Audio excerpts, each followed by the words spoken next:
Hey, remember that Lonely Island song? I'm a mother lover, you're a mother lover, we should. You know the one. Well, 2013's Adore is about just that. Or maybe you prefer its other title, Perfect Mothers, which I don't understand why it doesn't fly in the States. I mean, it's not like it's about predators and it's disturbing at all. It's actually pretty hot. You'll see in this spoiler-filled recap. You have been warned. Viewer discretion is advised. We open to two young girls gleefully racing through a forest. They get to a beach and rush into the water. They swim like Olympians to a floating barge seemingly a mile offshore. One girl pulls out a little glass bottle and says, "This'll warm you up. I'm sure it's just sweet tea." They both take a sip and then catch a glimpse of some dolphins. They sit and stare at each other lovingly until they're much older, still staring at each other. They look like they want to get it on right here at this funeral for Lil's husband, Theo. Roz gives Lil's son, Ian, a kiss on the head. Beside her is her own son, Tom, and behind him is her husband, Harold, who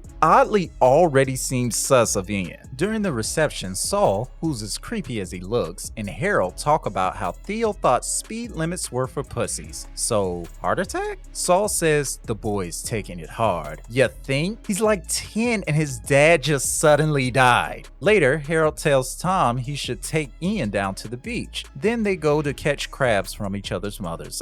I mean from the shore. And later they surf and come up from a wave much older. Their mothers admire them from the beach. Roz says, "They're beautiful. They're like young gods." At Roz's house, her and Lil look through an old photo album admiring their past selves. The boys come in and tease them about it. Then Ian takes the album out on the deck and looks mournfully at a picture of him with his late father. Lil goes out to comfort him. During dinner, the moms talk about the men they used to date and Lil's small breasts, which she says only attracted boring jocks. Ian comments that the men are still boring, like Saul. Tom is more interested in Lil's boobs. She says that Roz used to tell her, "Just pop these in your bra and they'll be coming along soon." Tom teases, and so they were. By the way, both of them are for sure in the itty bitty titty committee. They play cards till Harold comes home from work with big news. Lil excuses herself to head home. Ian stays to watch a movie with Tom, probably a dirty one. Lil walks back home nearby. Harold and Roz talk outside. He got a job offer to be senior lecturer in drama at Sydney University and wants them to move to Sydney. In bed, Roz awakes and goes to the kitchen for a drink. She looks in on Ian. He's fallen asleep with the photo album. She goes to carefully grab it and he stirs awake. As she's leaving, he calls out to her. She turns back to ask if he's alright. He just stares. "Should I close the door?" He coldly says no and turns to lie back down. She looks at him a second longer and then briskly walks away. Roz and Lil are at work. Saul comes to Lil's desk and tells her he's arranged a surprise dinner for her and himself tonight. It's for his birthday, which neither her or Roz are aware of. They wish him a happy birthday, and then Lil claims that she can't go to dinner because her and Roz have a book club. He suggests she skip it just once. She says she wish she could, but she's doing the food. Bruh. Take a hint! They agree to try another time, and then as soon as Saul leaves, Roz gives Lil props on her lying skills. Harold and Roz discuss moving at a gallery she manages. She's reluctant. He tells her he needs a permanent wife and he feels that he only gets her on loan from Lil. He believes she's really the reason why she doesn't want to go. You're getting warmer. Lil and Roz head to the beach and discuss that Harold might think they're lesbians. "We're not lesos," Lil exclaims. "Are we?" They then speak of a time that they practiced kissing on each other, but that not making them lesbians. Tom and Roz see Harold off to Sydney. He tells Roz he's gonna miss her. She casually replies, "It's only a couple weeks." Cold-blooded. Roz goes to the beach and does her mile swim to the old barge. Seriously, you can't even see it from the shore. Ian is already there smoking. She claims she didn't know he was there and asks for a drag of his cigarette. He obliges and remarks that he didn't know she smoked. "I don't. I quit years ago," she says and takes another drag. "Now I feel really sinful." "I bet you do." Then Ian says, "Nothing wrong with that." They lay on the barge and exchange a few glances. The group have drinks on Roz's deck and talk about how our boy Saul just can't take a hint. Ian tells his mom to just tell him to go fuck himself. "Suppose he doesn't know how," she says.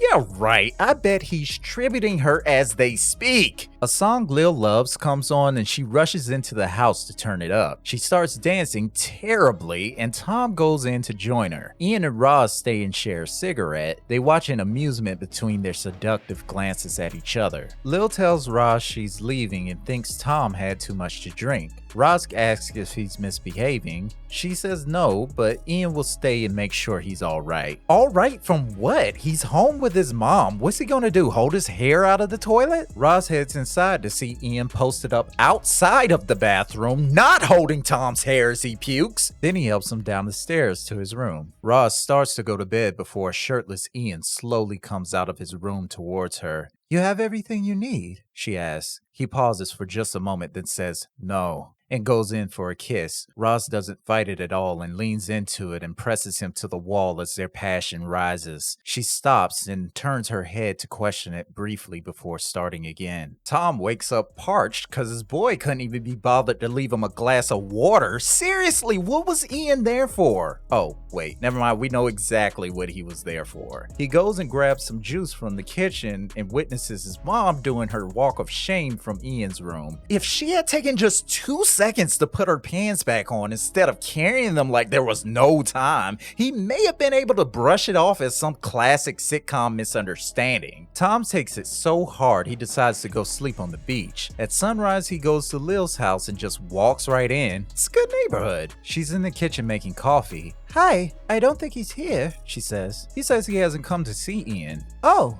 you better come in. He's already in. Oh. They have coffee and Tom explains that he doesn't want to move to Sydney. She rubs his shoulders, then runs her fingers through his hair and says, we'd really miss you, as she stares into his eyes. And I'd miss you. He pulls her in for a kiss. Their lips lock for just a moment before Lil jolts away. You really shouldn't have done that, she says, not too upset. I mean, suppose Ian had walked in, or... Is that all you're worried about? Right? Get her! She struggles to respond. He then explains how he caught his mom gene-handed leaving Ian's room. She tells him it isn't funny, and he stares daggers at her. She's known him since he was a baby. Then they've probably been thinking about it for quite a while, wouldn't you say? Ew. Tom goes back home and sees Ian leaving to go surfing. Coming, Ian says. No, not today.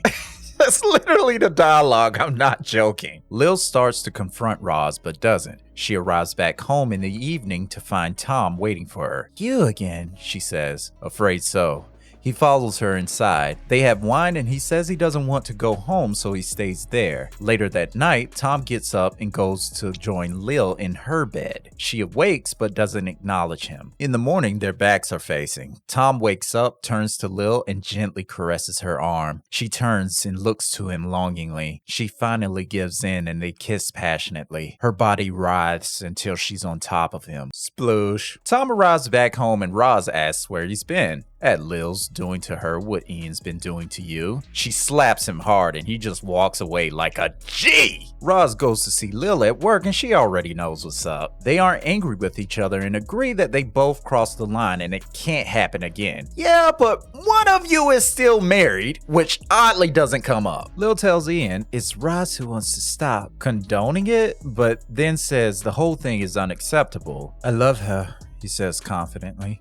Lil sighs. Ian goes to Roz at her house. It's over, Ian, she says. No. He moves to kiss her. Please don't. He storms out of the room. She finds him in another room and tells him he has to leave. She puts her hand on the back of his head and repeats herself in nearly a whisper. You have to leave. They move into an embrace and they both start to breathe heavily. He kisses her and she doesn't resist. He removes her belt as they continue. He presses her to the wall as she removes his shirt. He reaches up her skirt and removes her panties. They pause and stare into each other's eyes. They rub noses and begin kissing again as she pulls down his jeans. He lifts one of her legs up as he enters her. They continue rhythmically until we transition to Tom and Lil, who also could not resist. Lil is atop him, both vibrating with intense pleasure. Roz and Lil sit together on the barge as they had as young girls. They have drinks drinks and speak of how they're feeling. They both feel good. They can't remember ever being this happy. Lil says she doesn't want to stop and doesn't see why they have to. Well, let's not forget, one of you is married! Oh, there he is. Tom helps his father unload his car. Harold says he got him an interview next week and notices he's acting brand new. Have you got a girlfriend or something? Something like that. Harold and Roz discuss the move again. He asks if she's worried because of Tom's new girlfriend. She's surprised he knows of a new girlfriend. Harold explains it's no reason for him to squander his opportunity at the university. Angrily, Harold argues that he has a fantastic new job and they're making him feel like he's abandoned ship. Harold goes out back for a smoke. Tom and Ian are conditioning their surfboards. Ian looks up at Harold worriedly. Harold goes back inside and argues more with Roz about moving. He can't understand what the problem is. She just reiterates that her and Tom just can't stand to live anywhere else right now and she can't explain why. Pissed, Harold speeds away back off to Sydney. Roz and Lil lay out on the beach. Lil says she's worried about Saul. He keeps hanging around and may catch her out with Tom. They're interrupted by the boys fighting in the water. Tom holds Ian's head underwater as they run towards them. Ian escapes and they both walk angrily out of the water. The couples are walking back home and Saul drives up. He notices Tom's leg injury. They say it's minor and Saul watches them curiously before moving along. Ian nurses Tom's injury a bit and then sits beside him. They all sit awkwardly quiet over a bowl of fruit. Ian gets up from the table and states he's going to Roz's room. Tom and Lil stare at each other until he says, "See ya, yours," and leaves the table. Lil just blushes. Aw, isn't that cute? But it's wrong! Lil is at home asleep on the couch with the door wide open behind it. There must be zero crime there. Saul, with one hand in his pocket, walks menacingly in through the doorway. I swear I thought he was about to jerk it over her. Lil, he says to wake her. She wakes up and doesn't run for her life for some reason. Roz appears with coffee and calmly says hello. He wasn't expecting Roz but says he can speak in front of her. They brace themselves. He tells Lil he's in love with her and it's time for them to define their relationship. I just can't with this dude. Roz speaks for Lil and tells him it's just not gonna work. I want to hear it from Lil, he says. But she's already told you. He tells them they both would be better off with men. Lil and Roz look to each other. You can see the smoke coming out of his ears. Oh my god, you must think I'm a fucking idiot. No, Saul, we know you're a fucking idiot. So that's it. Lil is confused. He says he must have given them a really big laugh, apologizes, and leaves. Lil finally figures it out and they burst out laughing. He's gonna tell everyone, she says. It's probably for the best, says Roz. Finally free of Saul, the couples enjoy a fun beach day and celebration. They lay out on the barge as we transition to 2 years later. Damn, this movie is 2 years long, but I love it. Ian is on a serious business call about outsourcing materials from China. He's working at Western Yachts with Lil. I guess they design and build the yachts? I figured they just sold and rented them. He asks Lil if he can leave early to pick up Tom. As he leaves, an older gentleman greets him as Mr. Weston, so he must have some juice there. Ian arrives at a theater to pick up Tom. He's overseeing a private rehearsal. His co-director scolds him for the so-called interruption. They ride home and Tom tells Ian his dad has offered him a job in Sydney working with second-year students for at least a month. Ian says he should take it and Lil would be fine. Tom goes to Sydney and oversees auditions with his dad. A girl, Mary, sings beautifully, then immediately asks if she can do it again. Why? It was very good, Tom tells her. I can do it better. Ooh, you hear that, Lil? Better! She may as well have when Tom calls and tells her the actress he's working with has a lot of potential. Is it actually innuendo or am I making it that? Maybe I'm the problem. Harold, his new wife Molly, and child are in the background. They seem happy. At dinner, Lil tells them about the actress and they try to assuage her suspicions. Meanwhile, Tom is out with Mary, then goes back to her place. She fixes him a drink and asks seriously, "Are you gay?" He immediately kisses her and says, "Afraid not."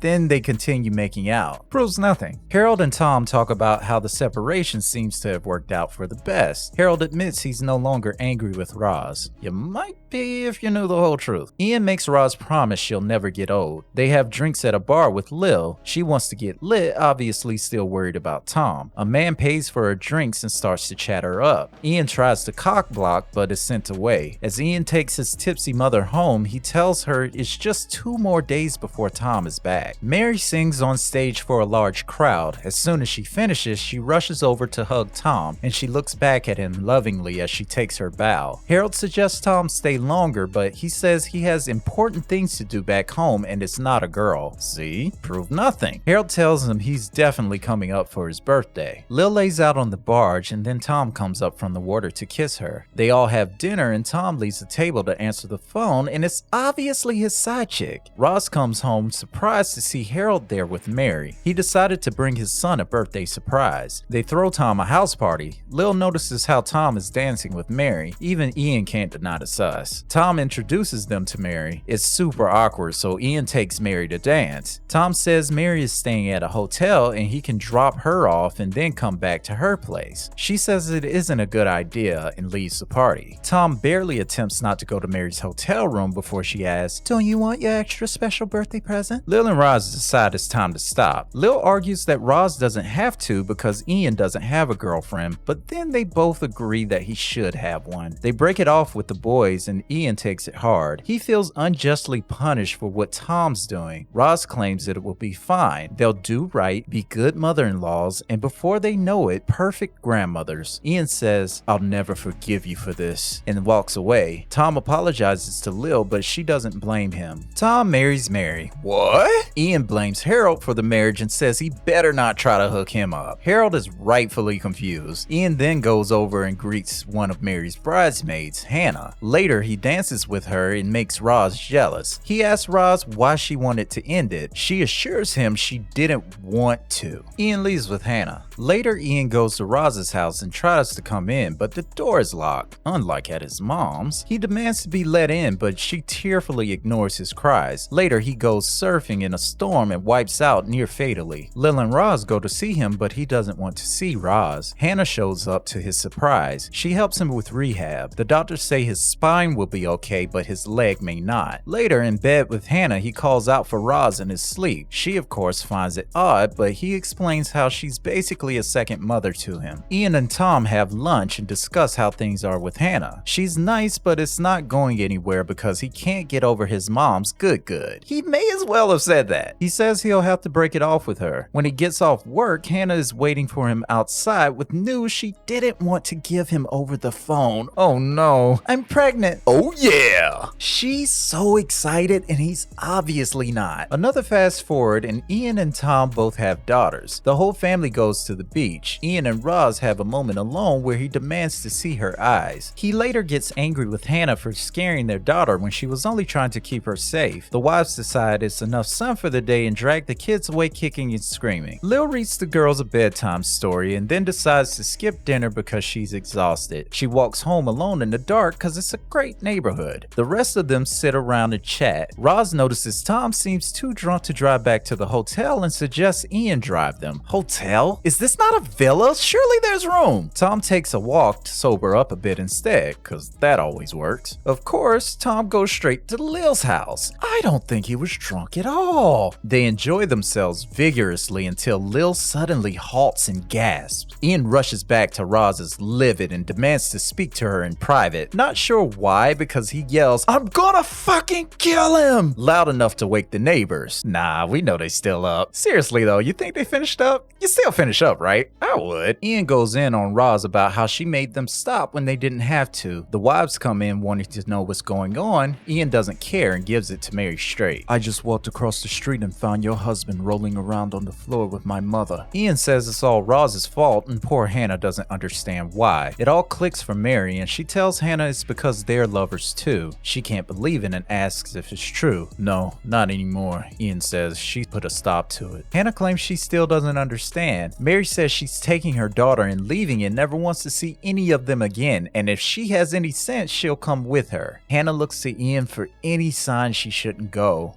Well, go on then. Hannah's reaction here breaks my whole heart. Bravo. Reluctantly, she leaves with Mary. Roz scolds Ian on his diplomacy. He argues that someone had to tell the truth. Roz says no they didn't unless they wanted to cause damage, and that Hannah especially didn't deserve it. Roz sees the girls off, not even able to kiss her granddaughter goodbye. Mary tells Roz to tell Tom to stay away and they leave. Ian cries in his car about that nuke he just dropped. Tom finally finishes up and comes back to the house to find find his family gone. Roz tells him, "I don't think they're coming back." Lil tells Roz they really did try to stop. They started again a few weeks after the wedding. Damn. Mary was away auditioning and Tom came through as usual. Actual quote here, "It just sort of happened." Doesn't it always? They thought it wouldn't last, but after it did, it seemed too late to tell her. Lil says she felt like she would suffocate if she didn't have it. You know that's his mom, right? She says it was casual and it couldn't have worked the same with Ian. She didn't mind being a jump off because it was important for them to know that their passion for each other hadn't faded. It appears they just continued living in sin as we close to the four of them laying out on the barge together. Join us next time for the sequel where Tom and Ian trade daughters once the gifts get too old for them. Till then, let me know what you thought of this one. Like, subscribe, and ring the bell to catch the next one as soon as it drops. And remember, stay filthy.